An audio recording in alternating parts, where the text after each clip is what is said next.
Audio Jungle.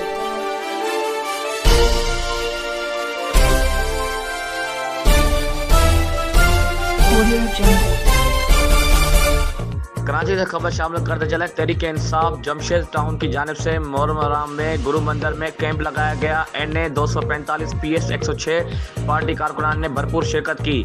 Camp पर अज़ादारों के लिए पानी, शरबत, दूध की सबील, जूस तकसीम किया गया। रुकन सिंध असेंबली जमाल सिद्दीकी, PTI रहनुमा रज़ाक बाजुआ, हामिद नवाज, जिया सिद्दीकी, जुबैर अकरम, नदीम राव, आसिफ, काशिफ, उमेर समेत दीगर सैकड़ों पार्टी कारकुनान ने शिरकत की।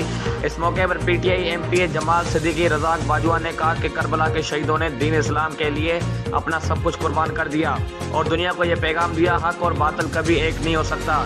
हक और ईमान की राह पर ना सिर्फ अपनी जानों का नजराना पेश किया, वक्त के यजीदों के साथ साथ ईमान की ताकत से जंग लड़कर रहती दुनिया तक मिसाल कायम कर दी। इमाम हुसैन की कुर्बानियां हमारे लिए राय